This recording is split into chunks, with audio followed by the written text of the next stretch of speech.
Of course, I think that Florida shooting in 2018, the one in the parking lot, you know what I'm talking about, over the handicap spot.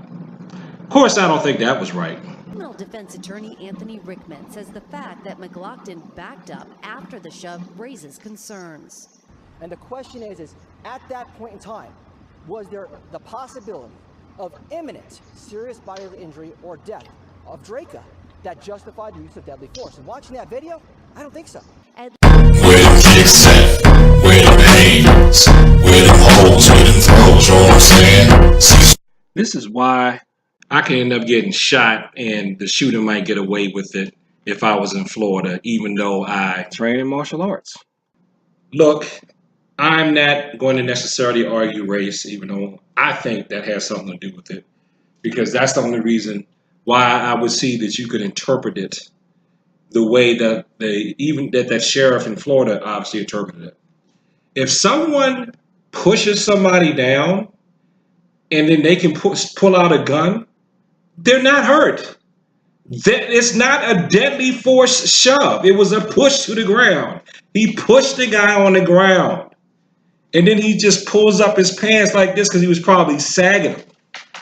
And then when the guy pulls the gun out, the man that pushed him to the ground is backing up. At that point in time, was there the possibility of imminent serious bodily injury or death of Draca that justified the use of deadly force? And watching that video, I don't think so. When they're backing away from you and not advancing towards you anymore, how are they a deadly force threat? He got the gun out and he paused. He could center on the target and then shoot. He wasn't in any danger. I was with the shooter up until he pulled out the gun. I would say up until he shot. I would give him this. I would give him, he got pushed on the ground because of his age. The other person is younger and bigger. He falls on the ground. Okay, he feels threatened, so he pulls out the gun and he says, back off, back off, back off. I would give him that. But the guy backed away as soon as he saw the gun. At that point in time, was there the possibility of imminent serious bodily injury or death of Draca that justified the use of deadly force? And watching that video, I don't think so. So it looks racial to me. It does. It's either racial or maybe the sheriff is so pro-gun that he can't see the forest from the trees. He can't see that there was no need to shoot that man in front of his wife and children. Now, people on the Tommy Sotomayor side of the game are going to say, he shouldn't have put his hands on the old man. He shouldn't have put his hands on the old man. That's right. He shouldn't have put his hands on the old man. Now, let me ask you this. If a woman came up and pushed me down on the ground, right? And then I got up off the ground and I punched her, you would say I was wrong, wouldn't you? You say that I was bad Cecil. A woman pushed me on the ground and then I knelt up, looked at her. She wasn't coming towards me. I cocked my fist back like this and then she backs away, but then I still lunge from sitting position and punch her in the stomach. You would say I was wrong, wouldn't you? But it's okay for that man to kneel. I mean, perfect form. He had time to get in form and center and fire off some shots. What? Come on. Now let's look at the news clip. A dispute over a parking space led to an argument, a fatal shooting. Now we'll talk about stand your ground laws. Meg Oliver is in Clearwater, Florida. We did everything together. You know, it's tough. Brittany Jacobs is still hurting. The shooting happened last Thursday in this convenience store parking lot. The family of 5 parked in a handicapped spot. 28-year-old Marquise McLaughlin and his 5-year-old son went inside. That's when 47-year-old Michael Draka confronted her. He was just, harassing me about a parking space, about a handicap parking space. McLaughlin returned and shoved Draka to the ground. That's when Draka drew his gun and fired a single shot into McLaughlin's chest. He stumbled back in the store and collapsed in front of his son. A day later, the Pinellas County Sheriff declared he could not charge Draka. Criminal defense attorney Anthony Rickman says the fact that McLaughlin backed up after the shove raises concerns. And the question is at that point in time, was there the possibility of imminent serious bodily injury or death of Draka that justified the use of deadly force? And watching that video, I don't think so. At least 23 other states also have so-called stand your ground laws allowing them to use deadly force. They all say victims have no duty to retreat.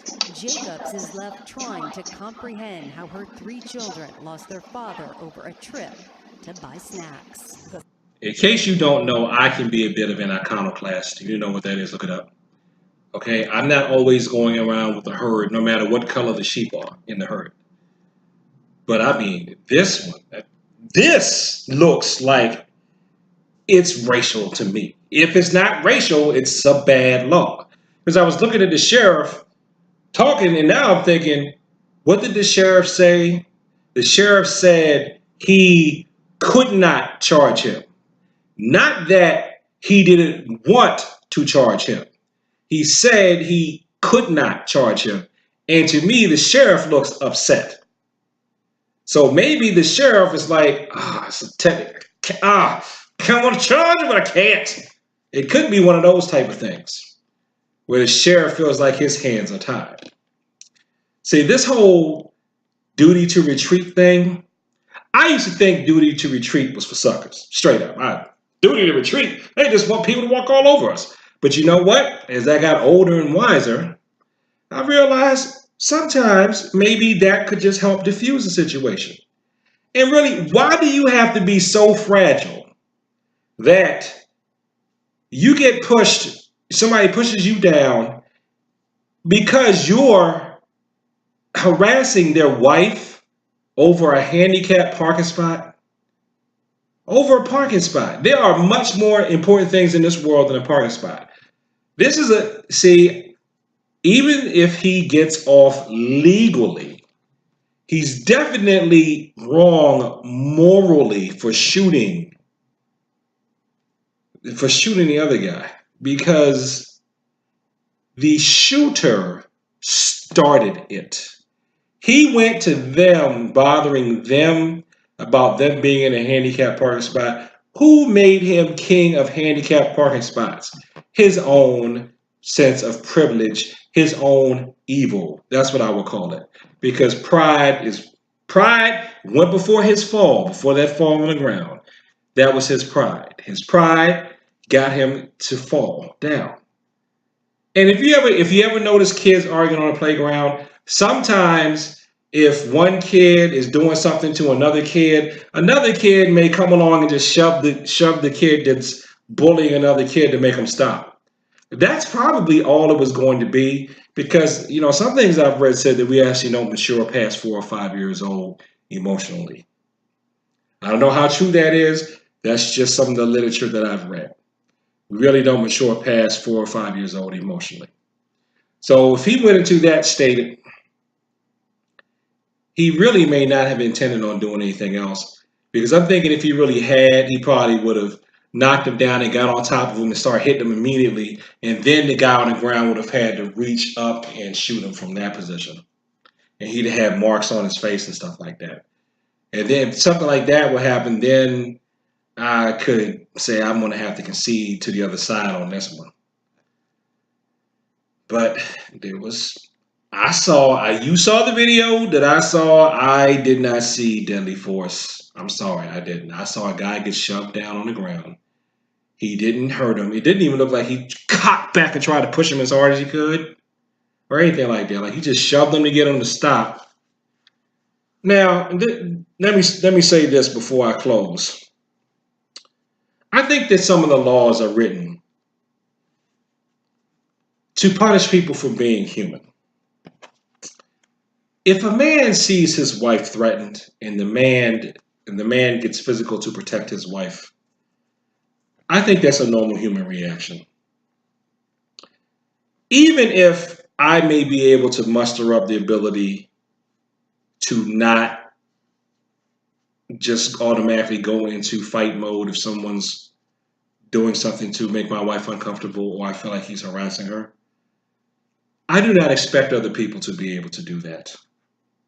And I also concede that I might even be deluding myself into thinking that that's something that I could always do all the time. I don't think that it's reasonable to expect people to not at least shove someone who is threatening their family. And I'm not just saying this because I'm black and the guy that got shot was black either. I'm saying this based on human behavior. Now, I know we don't always want to, as we say in Christian circles, walk in the flesh. You want to walk in the spirit. But can you really, in this carnal world, is it reasonable to make legal standards to the standards of spiritual people when you know 99% of the people in the world are not that spiritual? How about some accountability here? Especially in this situation. You know, it wasn't like the shooter and the man's wife were talking about baking a cake and the man came up and pushed him on the ground because he didn't want that man talking to his wife about baking a cake. The shooter started it. He went after those people, and if you watch other news clips about this story, he had been harassing other people for months. He'd been talking about he wanted to shoot people for months. So it sounds to me like for months he's been itching to shoot somebody. He had a feeling that in Florida he could get away with shooting somebody. And it looks like in this instance, unfortunately, the shooter was correct. That in Florida, you can get away with shooting somebody, especially if they're a person of color, because you can manipulate the stand your ground law. And again, there's an attorney on the internet, an attorney whose work I admire. I recommend I read his products. I'm going to get some more of his products. Who defends the use of force in this situation. But then again, that's Florida law. In different states that don't have stand your ground, that probably would not fly. So we really need to take a look at the stand your ground laws. And see, I'm telling you, I used to think I don't see a problem with stand your ground. But then I started thinking about it, and this was before you try to call, people gonna try to call me racist because it's like I report my car stolen, and that makes me a thief, right? Because I said that someone stole my car. They try to use that Jedi mind trick on you. But the more I thought about stand your ground, and the more I've learned about human behavior, no. Evil people are going to try to manipulate things so they could get away with shooting people, and that's exactly what they've started doing. But see, that's what evil people do, man. They know how to manipulate you. They do things to set you off. Now, let me say this. Now, I am reaching here. I'm definitely reaching. But what if that shooter in Florida, who had been wanting to shoot someone anyway, did what he did to provoke the husband so he could have a chance to shoot him? If you don't think that there are people out there that evil, then you don't know how evil people can be. Because I said in many videos back, how somebody had bumped into me. He went out of his way to bump into me. And I said, oh, excuse me. And then he bumped into someone else. That dude got mad. He shot that guy. I think that guy was looking for people to shoot. And I've also heard people laughing in public. This was many, many years ago. laughing in public. This was a woman was laughing in public about how she was responsible for getting people killed through manipulating other people. She thought it was funny. There are people in the world that's sick. I think the Florida shooter is one of them. And if he doesn't like it, that's just too bad. We've got to get hip to these people. And since a lot of you, you can't stand, Jesus and turn to the Bible because you think that's for suckers. What you can turn to, though, in the martial arts. Use the Taekwondo tenet. You know what a tenet is, look it up. Principle guiding rule of courtesy. And you'll be surprised how courtesy and self-control can keep you from letting evil people get you out of control. So they don't bait you and trick you into doing something so that they have an excuse to do the foul thing they want to do in the first place. So thanks for watching this video. Like, comment, and subscribe. Please share this with people who like to talk about the martial arts. And peace.